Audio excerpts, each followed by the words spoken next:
This is Military Matters. I'm Rod Rodriguez. The world has gone from fear of COVID to anger over the death of George Floyd. Now, being in the media, it's difficult to know what to say about these situations. We have a responsibility to not fuel the fires of violence, but we can't just stand by and say nothing. Now, most of you listening are military service members and veterans. Others are family members or those that support the military. Aside from serving this country, we are all first and foremost Americans. Regardless of race or religion, we all live and support the American way of life. As we prepare for Season 2, we want to make sure that we're not ignoring the issues that matter to you, that we're not ignoring today's relevant issues.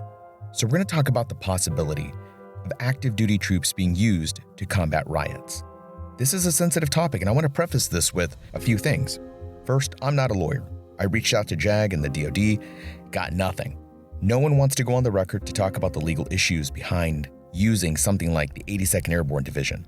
Instead, I was directed to a handbook from the Center for Law and Military Operations called Domestic Operational Law, the 2018 Handbook for Judge Advocates. It's 306 pages of text written by lawyers for lawyers. It's not a light read, and it makes tons of references to executive orders, memorandums, and statutes and other references that I don't know very much about, if at all. But I wanted to know what goes into deploying U.S. troops under U.S. soil. What would have to happen? What would they be able to do and not do? What would that mean to us? So as we go forward into this podcast episode, remember, I'm not a lawyer, and no lawyer who valued their career would talk to the press about something the president might be doing even now. If you're still with me, then let's jump right in. There are very, very strict rules in place about using the military on U.S. soil. Even for things like disaster relief or terrorist actions, the rules to deploy U.S. troops to perform duties on U.S. soil are strict and governed by a slew of laws. The primary statute restricting military support to civilian law enforcement is the Posse Comitatus Act, or PCA. Posse Comitatus is Latin for power of the county, which refers to a time when those age 15 and above could be called upon by the sheriff to assist in preventing civil discord. Now, we're talking about 1878 when this PCA was enacted. The PCA doesn't completely restrict military support to civilian law enforcement. Instead, it restricts the outright unregulated use. It's a criminal statute, actually, with consequences for those that violate the PCA. Okay, so that's the really simplified version of the PCA, but trust me, there's a lot more to it, like the fact the language doesn't necessarily refer to the Navy, the Marine Corps, or the Coast Guard, so there's a separate statute that does refer to them, but only in certain circumstances. It gets really complicated. But here's the takeaway. The PCA applies to the active duty military and reservists on active duty orders.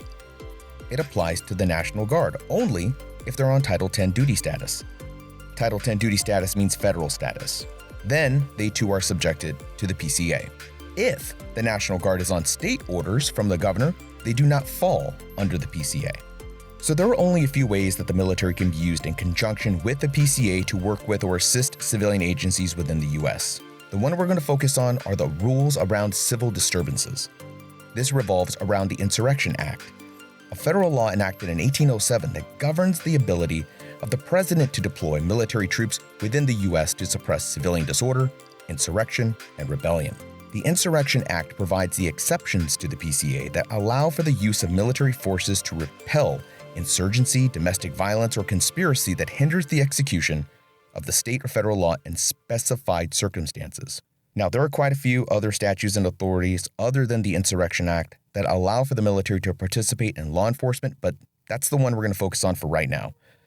In order to use the military in this capacity, the president is required to issue a proclamation ordering the insurgents to disperse within a certain time before the use of the military to enforce the laws.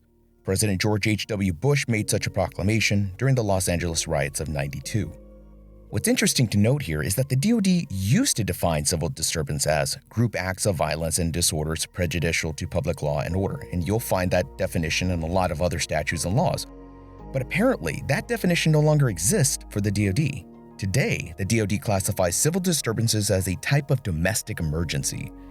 The Insurrection Act permits the commitment of federal military forces by the president, quote, whenever the president considers that unlawful obstructions, combinations, or assemblages or rebellion against the authority of the United States make it impractical to enforce the laws of the United States in any state by the ordinary course of judicial proceedings. So the president issues a proclamation to the insurgents, basically knock it off by midnight or I'm bringing in the military. If the civil disturbance continues, the president issues an executive order to the Secretary of Defense, directing the secretary to use the military as necessary to restore order. The decisions of the president to issue presidential proclamations and executive orders pursuant to the Insurrection Act are made solely at his discretion and cannot be compelled by the courts. It's all up to the president. So what will the soldiers be able to do while activated to respond to civil disturbances? The Attorney General of the United States is responsible for setting overall guidelines governing the conduct of civil disturbance operators when the federal military is involved. But for the most part, it's advised that whenever possible, that arrests and apprehensions fall to the civil police authorities, and if soldiers are involved, that they do so under civilian authority presence. Military forces are also not allowed to participate in warrant-backed or warrantless searches for evidence of a crime. This also means stop and frisks. So once again, I'm not a lawyer, so I'm sure there are some ways to make exceptions to the rules. The takeaway from this is that the military isn't necessarily designed for this type of action. They can be used for it, but it's not really their thing, so there are precautions in place to protect them from getting into trouble and to keep the experts, the civil law enforcement authorities, in charge to ensure that they're getting their mission accomplished. The last bit I'm going to cover is how will intelligence work with soldiers on the street. Now, I can tell you firsthand that the world of intelligence oversight is complex, but it boils down to one thing. There is a memorandum that will specifically outline what you can and cannot do. This applies to intelligence collection here in the US. The simple equation is this: General Technical Intelligence Authority plus lawful DoD mission equals legal intelligence activity. Now, there are tons of restrictions when it comes to any intelligence collection and analysis, especially when it comes to signals intelligence. There's a small army of lawyers that would hash it out about what can and cannot be done, so that's about it. All right. So honestly, folks, this is about as comfortable as I am with going into all of this detail with you without having a lawyer available to interview. So if you're a lawyer that can shed light on any of this, please email us, podcast@stripes.com. Very interested in hearing what details we might be missing. Folks, this country is young. It's made, making, and will make more mistakes as it grows up. As its citizens, we have to guide this country through its growing pains. We have to come together and help each other through the worst times so that we can make it to the best times. While the country erupted in anger for justice, a rocket flew overhead, a testament to the resolve of the human spirit to defy the odds and to fly into the abyss of space, once more proving that the human being can go where it sets its mind to. Now we have to set our minds to making peaceful change, to listening to one another, and rebuilding. From all of us on the Military Matters team, be safe, be healthy, be loving, be loud, be kind, and be peaceful. I'm Rod Rodriguez. This was Military Matters.